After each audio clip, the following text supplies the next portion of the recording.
All right, I think this is a good time we could switch gears and talk about running a firm since you and I have been doing that now together for many years. And I'd like to kind of kick it off by talking a little bit about the different hats you have to wear. When you're running a firm and not just working in it, being a lawyer is one of the hats you wear, but it's not all you do, right? There's an administrative side, there's a rainmaking side. How are we going to get business and bring it in? There's a branding and marketing component. I mean, part of what we're doing here, frankly, right? And so there's like all these different hats you have to wear, and you got to be comfortable doing them. And there's varying degrees of comfort for everyone. But maybe you can talk about all the different hats you wear in our firm currently and how that suits you. Yeah, I mean, as with anything, there's growth, and one of my issues that I have is it's hard for me to let go of control. Right, I do it in trial. It's no different than running the firm. So, for instance, once we were able to we hired a bookkeeper to have someone running money in-house, but I still have my finger on that at all times, right? I'm the one working in the accounting. I'm the one working I'm still running payroll just because I want to have that ability to have that control. So I kind of do I think for myself and for Jordan, I do a lot of the financial side of the firm as well as trying to do the practice. He does more of like the employee, meeting with them, their, reporting, quarterly meetings, things like that, hiring, firing like that. That's Jordan, right? He can fire people no problem. When I first started, one of the first person I had to let go was a very hard experience for me.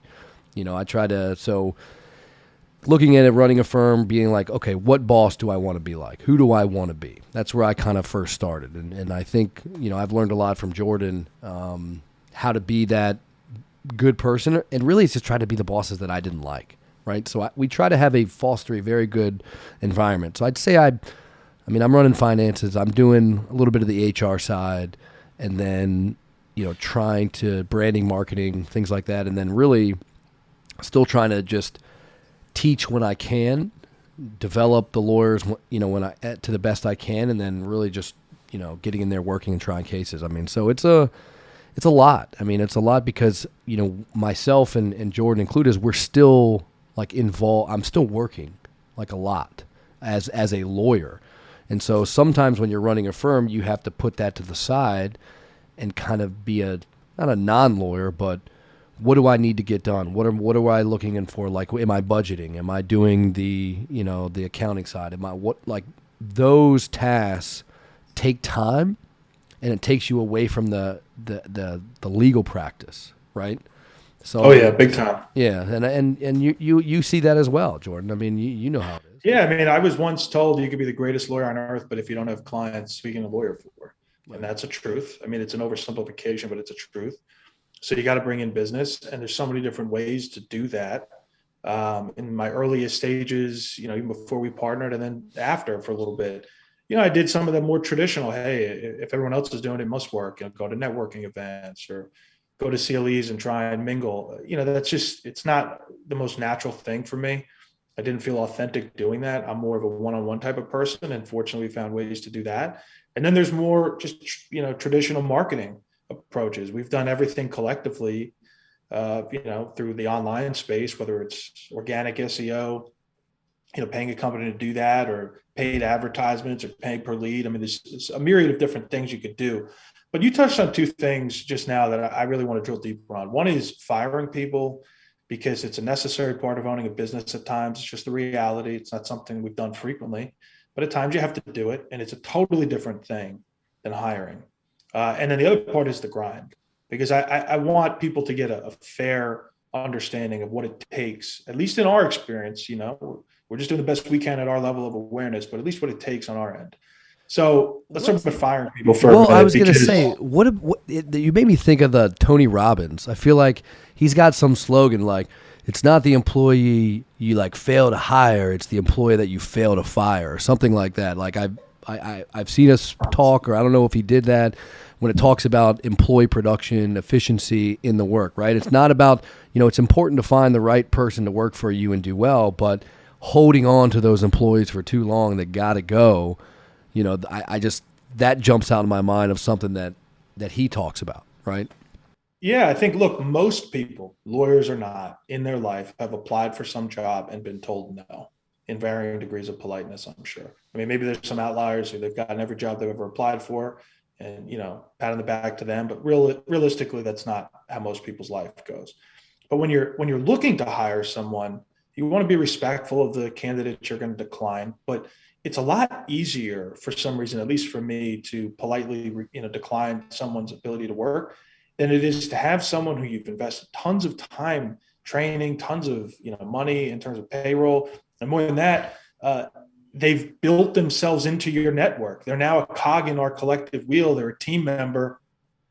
I'm like, gosh, am I going to have to let this person go and start from ground zero? That's a fear component. But to your point, sometimes it's necessary, and that could be for 1,000 reasons. Fortunately, you and I have never had some like catastrophic thing happen where we found out an employee was doing X, Y, or Z that was like totally improper, and we had to, drop the hammer fast. It's been a careful deliberation each time. But one thing that you can't forget rather is that these are human beings we're dealing with. And many of, to the extent that someone has been working with you for months or years, there's a relationship there. And then they have people they're responsible for, right? This is their livelihood. So that's a very delicate balance. It's not as simple as just saying, rip the Band-Aid off and move on. I mean, we care more about our people. We invest more in our people. So that's never an easy thing. But I feel good about, unfortunately, the people that have come and gone. I do feel good about how it's gone overall, because it feels like when that time comes, we've given everyone the benefit of the doubt, or maybe we started to grow in a different direction and the feeling becomes more mutual. And I feel good about that. But let's talk a little bit about the grind, because, we're sitting here, we're talking about starting a firm and running a firm, and we're talking about all these different things, and it can feel kind of just overarching. But the reality is, brass tacks, we work doggedly. We have for years. And this is not me trying to make us seem like something we're not. There is a tremendous sacrifice of time, of energy, of capacity, bandwidth to meet and be with other people. I mean, I've lost count. I mean, how many days have I worked, 16, 18 hours? And then what? You're supposed to stop that and turn off your stress? I'm not working on this brief anymore, so it's no longer taking a toll on me. I mean, I'm only the husband to my wife. I'm not her, but I know that I'm sure through the years she's seen me drained and, not totally available because my brain is thinking about something else, or maybe I'm so exhausted, or, before Zoom became a thing. I mean, we were on the road constantly. There was a road trip John and I took, we were on the road in Florida. He dropped me off in one county a couple hours away. He kept driving up north a couple hours for different hearings, different reasons. Then he picked me back up. We had to drive back. And, those road trips are fun. I hold those memories fondly, dearly. I truly do. But, we can't forget, we both have small children. We both have, wives who care about us and want to spend time with us, and we want to spend time with them. And let's talk about the sacrifice that they have to make, for us to be able to put in those kinds of hours. And shout out to both of them, Aaron and Jill, for holding it down for us for all these years and continuing to do so without complaint. It can't happen without them. But for anyone out there wondering, hey, I'm just going to start my firm and, I'll be able to vacation when I want, and I'm going to work from the beach and all this stuff. Look, maybe there's a better mousetrap. Maybe there's a better way to do it. And you and I haven't discovered it yet. But as far as I'm concerned, I can only address things as they've happened for me. And here we are years in. And in many ways, our growth, our happiness, our quality of performance in life, it's all been hockey sticking the right way, like a parabola. And I'm just so grateful for that.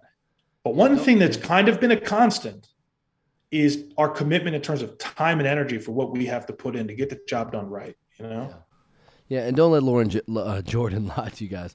He'll be at the lake house in Georgia, like, I'm going out of town this weekend. We're getting a lake house, so that happens more frequently. You can't take a vacation once a year. John will remember. That's why. Oh gosh, yeah, once a year. But no, I mean, the reality is it's true. But the problem is even when you're gone, you're still present, right? And so what we've tried to develop is like, look, we're bringing in additional trial lawyers.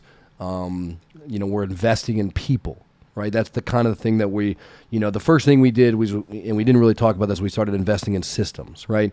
We've gone through, I don't know how many different case management programs, whether it was CloudLex, Practice Panther, we had FileVine, we left FileVine, and then now we're back with Filevine, and so we're always trying to find out, like I think Jordan says, it's the best of an imperfect solution or something like that you talk about. So we get the systems in place. Now we're trying to develop the people, because I want to have the ability, it's been a few years now that we can step away, right? If I want to go out of town for a weekend, but the problem is like who I am as a person, it's difficult for me to do that. It's difficult for me to turn it off, to say, that's it, I'm done, I'm going to be on vacation, because if something comes up, or I always want to have my finger on the pulse. And so that's something that I've tried to work. Let's be real, John. When's the last time you and I respectively took a weekend, extended weekend vacation, and didn't bring our computer, not because we wanted to, but because we felt that either there legitimately was a deadline that had to be met.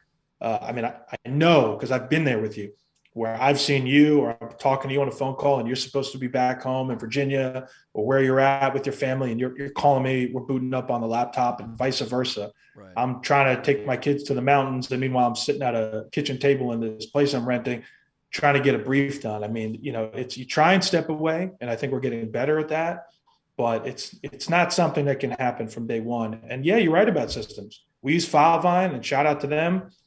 I think they're the best of what's available, and they're always working to improve, which I like. But systems are critically important. And you know what? I'm not going to sugarcoat it.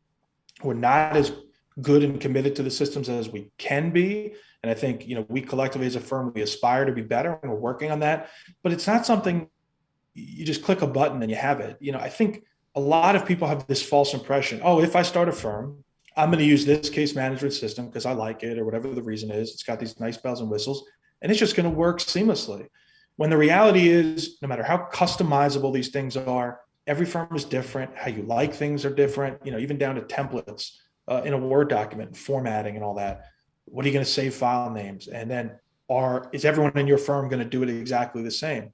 No matter what degree of commitment you have, it could be there. You still got to execute. And so that's something I think we still, even to this day, we stand to improve, and we're doing better every day. But that's something I know is a goal for me running this firm. Yeah, but there's a benefit. Like, I like the grind, and I like the grind not in the sense that like I thoroughly enjoy working sometimes until all night, but I like crushing the other side, right? And not like from a negative personal standpoint, but motions for, like, we're plaintiff lawyers, right? No more of this like defensive posture. Like, we are taking the offensive. We are moving for summary judgment. I'm Daubert challenging every one of your experts, and these things are happening successfully. They changed the law in Florida to make the summary judgment standard more in line with federal, which can be great for the plaintiffs, right? Maybe not so much in the premises liability standpoint, but when you have an issue where your doctor's like, oh yeah, well, he's hurt but not permanently hurt, great, that's summary judgment on causation, right. And that's the defense doctor. So like, use what I fighting and saying, look, I'm going to put in the time and energy, I'm going to work on this case, it's the biggest case, it's the most important case to me, and I am going to be successful because no one will outwork me. And I hear other lawyers say that. And when it comes to like myself, and really for Jordan, and Jordan more so than me, like he literally, and I think he's a freak because he can knock out a Daubert challenge motion in like 4 hours. Like, oh, I got this brief. Like, he pulled over. I'm in trial. We're in a criminal trial. I don't do criminal trial. I came in to do the accident reconstruction cross-examination. Judge made me stay. She was like, well, you can't do just one witness. You had to stay. So I stayed during the trial. Judge made in a Richardson hearing, which is basically a discovery violation from the state, and whether they failed to disclose something. We had a Richardson hearing, and she made a comment in denying the challenge that says, I know how important this decision is for the victim's family. And you're like, what? This is the state of Florida versus a client. What is the victim's family doing at any point in time in your mind? So we filed a motion to DQ the judge in the middle of the trial. We filed in the morning, and I'll never forget this. She denies the challenge of saying it's not facially sufficient, which it was. So Jordan is driving, I don't know where he was driving from, somewhere on the road, pulls over, prepares a writ to the 4th DCA. He was like, hey, send me, I'm scanning documents on my phone, send it to him. He puts it in appendix and files it like 2 hours later on the side of the road. Yeah, a lot more stressful than it sounds, but that was a team effort. I mean, I was coming back from Bradenton, I remember, because I was up there meeting with a client. And I was on my way back and you told me, and I pulled over to a Starbucks and you and I worked that thing out. Yeah, I did the drafting, but you gave me all the play by play.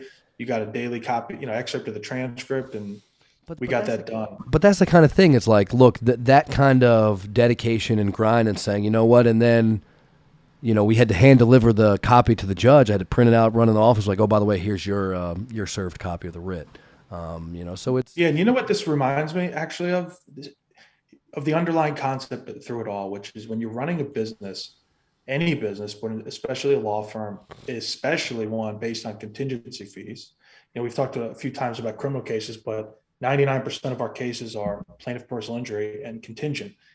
It is so easy mentally to envision a world where you just give in sometimes, whether it's a small discovery issue or a particular pretrial, evidentiary issue, or just even with settlement. Wow, maybe this is just enough. I mean, the client seems happy with it, and shouldn't that be all that matters? It's easy mentally to find yourself traveling in a bad neighborhood, but John and I really pride ourselves, and I'm so grateful to say everyone that we've hired and that works with us, they have a similar mindset. We're not going to go for the easy, low-hanging fruit. We're going to fight tooth and nail, leave no stone unturned, and we're going to get the maximum out. We tell clients all the time, it's not about the fastest result, it's about the best result.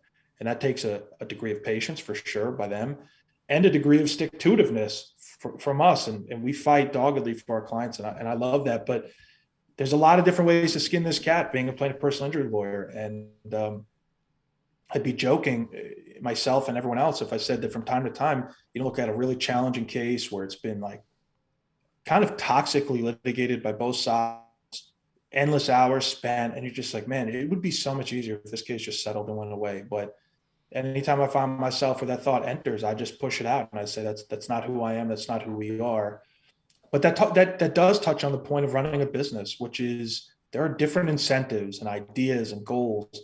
You got to keep the client number one. At the end of the day, that's what we're doing. We're helping people.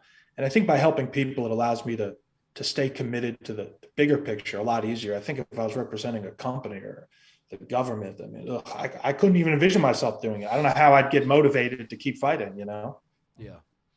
No, I mean, it's true because part of, so as a contingency fee lawyer, the one thing you don't ever want to have to happen is that you as a business owner, as an entrepreneur, having the client's interest, you have to have that concern. Well, from a business standpoint, what happens monetarily if this case doesn't go well? Or what happens if I don't? They're settling like we could use this, and you never want to be in the position. And what we pride ourselves on never doing is saying, like I need to resolve this case for me, right? If it's in the client's best interest, I can tell them, and we will tell them no.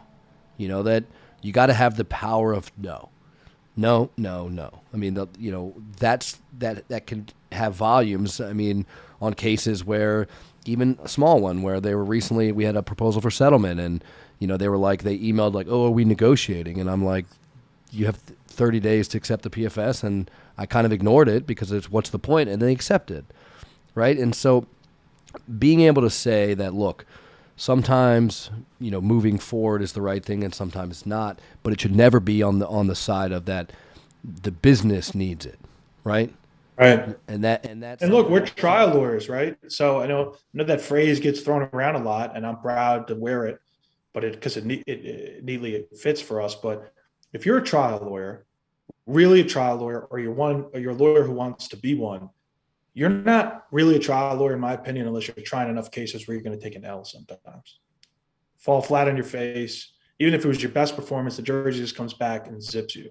That happens. It's going to happen. But, we live in a world where for some reason I can never understand, what is it, 98, 99% of cases in the state of Florida are settling. I mean, what that tells me, it's not an indictment on anybody in particular. It's an indictment on the system, which is that somewhere along the lines, people either are too fearful or just not willing to go the distance. But, when you own a business, it's so much easier. I said this, to settle the case and move on. That's money in the bank, keep it moving. No risk, right? I don't have a risk of quote unquote losing. I don't care about that risk. I mean, I consider it, but I don't let it control us. And I know you don't either. And hey, sometimes you're going to go and you're going to try and you're going to do better than you thought. Sometimes you go and you win on paper, but it's much less than you thought. So it's like a loss. Sometimes you go and you lose, guess what? We continue the fight, which is an interesting business decision. We've had cases where we've gone, there's been error during the trial. We are confident in it. We get a 0. We initiate appeal, and then we fight another 2-3 years, and we've won new trials. So